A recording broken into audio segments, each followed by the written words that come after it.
Back to the football rundown. We're back with a match preview today. Stockport County take on Cambridge United away from home tomorrow afternoon. Obviously, we had the podcast go out yesterday, episode 1 of the podcast. If you haven't seen it, do go check it out. We had Nick from SK3 TV on. It was a fascinating debate about Cal Wootton and whether or not he should be the number one striker, whether or not they need a couple of reinforcements around him. We spoke about that. We spoke a little bit about the game against Wigan. We also spoke about Cambridge coming up as well. But of course, this match preview will go a lot more in depth on Cambridge. And like I say, I'm confident it is a game where it's 4th in the table versus 24th in the table. But Cambridge have made managerial changes in the dugout this week. Are we going to see new manager bounce potentially come into effect against Stockport County tomorrow? We'll have to wait and see on that one. We also have some news on Ben Hinchliffe, of course, who was substituted just before half time in the game at Wigan away last weekend. What's going to happen with him? We're going to delve all into that in today's preview. It's going to be a little bit of a quicker one because of the fact that this was meant to go out yesterday. I don't normally do recordings on a Friday afternoon or evening, and I have actually got plans to go out. So we'll delve into it as quickly as possible. Hopefully everyone will enjoy it still. What's happening with Ben Hinchliffe then? We obviously know that he had that injury. It sounds like a serious one. County have actually already confirmed, and I'm sure Dave Challoner's pre-match interview will be released in the next couple of minutes as well, whilst sort of that time of recording on this. But the news I have at the moment is that Stockport County have confirmed that Ben Hinchliffe is going to be out for some time. They've said 3 months. In fact, Dave Challoner confirmed in his pre-match interview this morning that goalkeeper Ben Hinchliffe faces a minimum of 8 to 10 weeks out through injury following successful surgery on a torn abductor muscle. Wishing him a speedy recovery, Ben. And then, of course, Sam Berners gave us a little bit more insight into what's been happening as well. He said legendary Stockport County goalkeeper Ben Hinchliffe expected to miss around 3 months after surgery on a torn abductor muscle this week. Hinchliffe is currently one shy of 400 county appearances. Dave Challoner says Ben's going to be really motivated to return ASAP. He's also said as well that Dave Challoner confirms there were opportunities for Corey Addai to leave in January, which we didn't want to happen. Dave Challoner said he's also really comfortable with Addai as number one, and Max Metcalf will return from a loan spell with Marine as Addai's backup in the absence of Ben Hinchliffe. So there's all the sort of goalkeeper situation sort of updated, been updated on there. We know that Hinchliffe's now going to be out for 3 months. That's essentially the end of the season now. Let's be honest about that. He might be back for playoffs, but then if we do get to that position, would you bring Ben back in? Would you bring Ben back in for those kind of games when you've got Addai that would have played a big part for us to, get into that position at the sort of back end of the season? It's an interesting debate, I'm sure. Look, Ben Hinchliffe isn't going to be alone. In sort of, if he can come back before the end of the season, will he get in? Because there are other players like Fraser Horsfall who we're even doubting whether or not he'll, sort of slot right back into that team if and when he's back from injury. We do have players coming back from injury, but I don't know if that's going to happen ahead of this game. Of course, we are still waiting for the likes of Jaden Fevrier to come back into the side, Nick Powell to come back into the side, and I think those two could actually be quite a big boost to us in the sort of back end of the season running. Obviously, we're fighting to keep ourselves in those playoff positions. We want to be as high up in those playoff positions as possible so we can have a more or less as comfortable end to the season as possible. We spoke about it on the podcast yesterday as well, about how confident we are about the chances of County actually being promoted as well.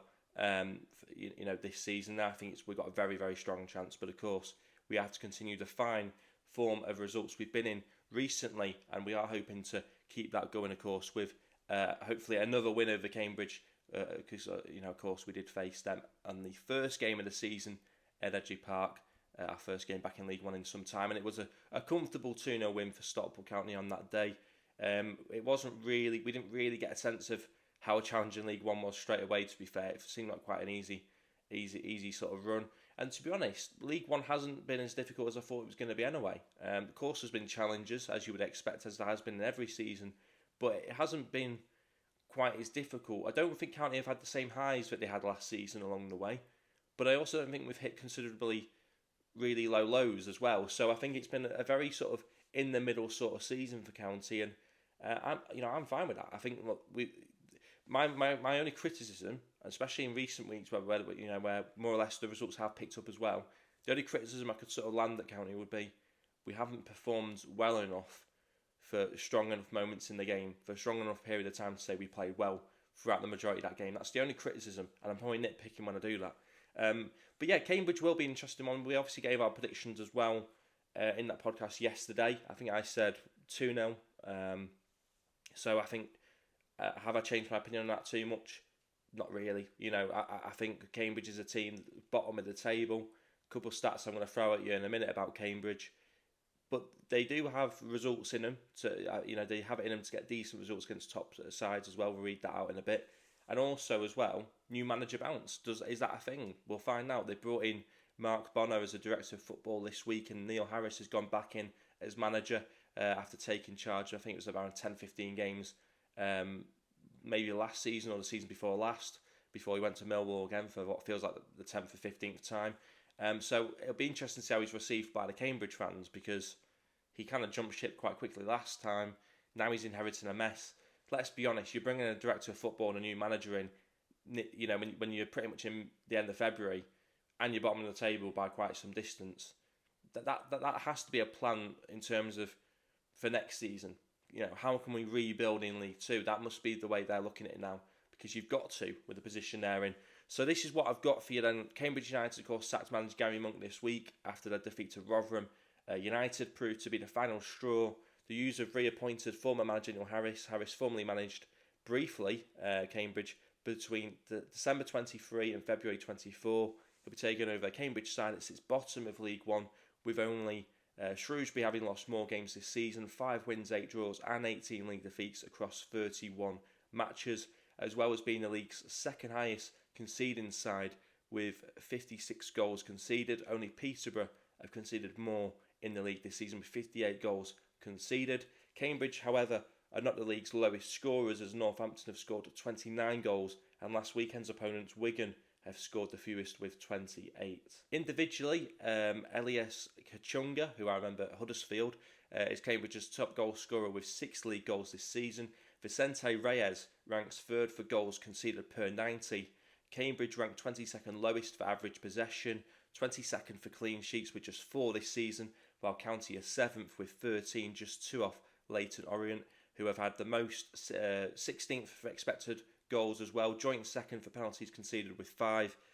This is a really, really poor Cambridge side, and look, they looked poor on day one, on opening day in League One at Edgley Park, but I don't think that's changed for much this season. Can I offer them any hope?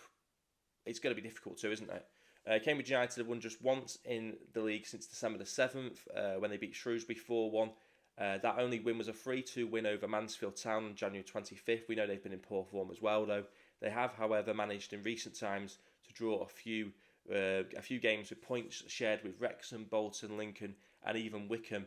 A shed of hope for Cambridge fans. So that is the bit of hope that if you're a Cambridge fan you can hold on to, is that you have actually managed to get a win over Mansfield, who are in poor form but are typically a very, very decent side over the recent years. And then, of course, they've got some good points against top opposition, Wrexham, Bolton, Lincoln and Wickham as well. So that's the little bit glimpse of hope for Cambridge. If I'm a Cambridge fan, which I'm not, I'd be holding on to that and saying, you know what, we could just, that alongside new manager bounce, if it's a thing, could get us a result tomorrow.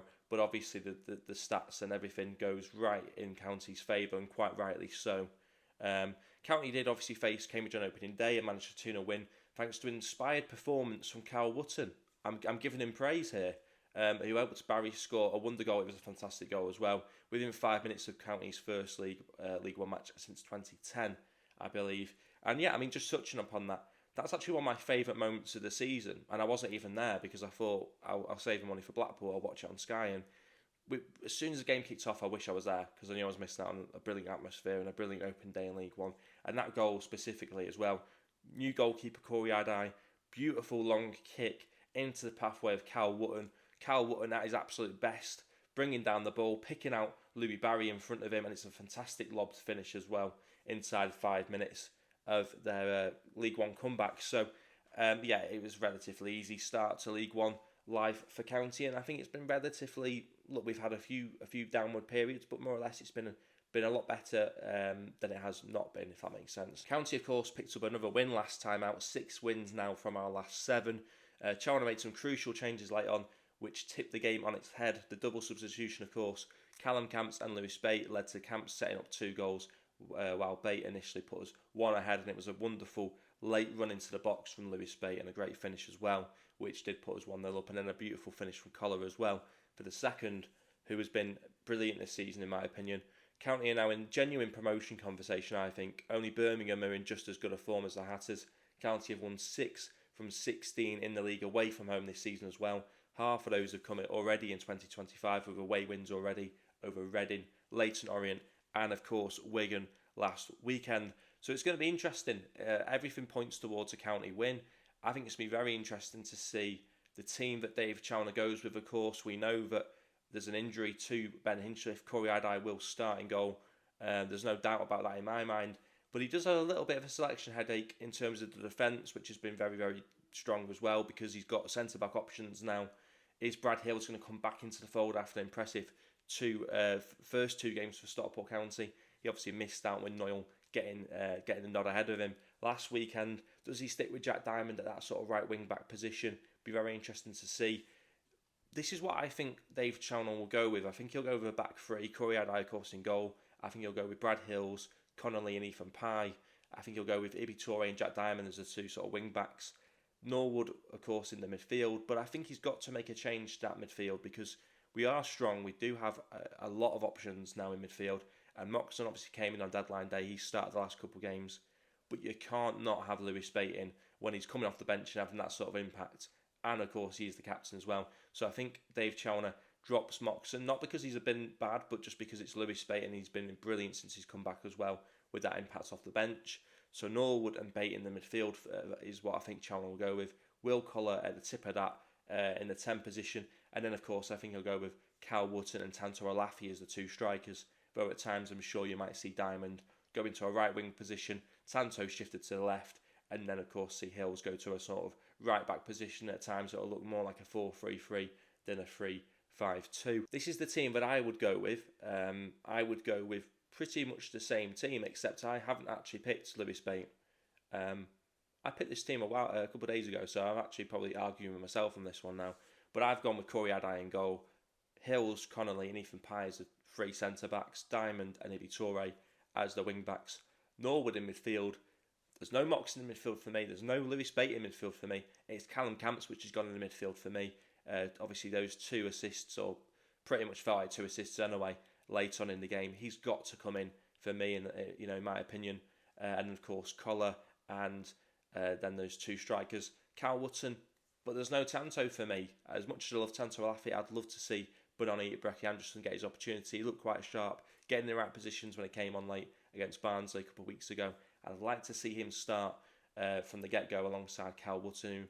Let's face it, I've spoke about it this week as well, and I said I'm not quite sure he is the guy going forwards to be County's number 1 striker, but at this point in time, he is important to how we play. I never denied that, and I do think that maybe having someone like Anderson, a different option, then you've got the option of Tanto off the bench as well. Let's see what he's all about. That's what I would like to go with. So that's my thoughts on what I think Dave Chalmers will go with, and then the team I would like to go with. I want to get your thoughts as well on the team that you would pick ahead of this game.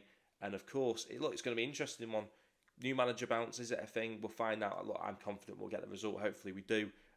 Regardless of the team gets picked, it should be strong enough. We should really be winning these kind of games. But it does have a little bit of a potential banana skin feel to it in some ways. So that's what I'm going to go with. I'm going to go with a 2-0 win. Get your thoughts in as well in the comment section below. Don't forget to like the video as well. If you haven't watched the podcast, do check it out. And no vlog obviously, not at the game. Sort of missing this one, which is disappointing, but I'll be back for Blackpool next week. So hopefully everyone enjoys their weekend. Everyone has a good Friday evening. And like I say, if you have enjoyed it, don't forget to like it. Do get your thoughts in ahead of the game tomorrow. And subscribe if you are new. And hopefully I'll see you guys in the next one. Thanks for watching.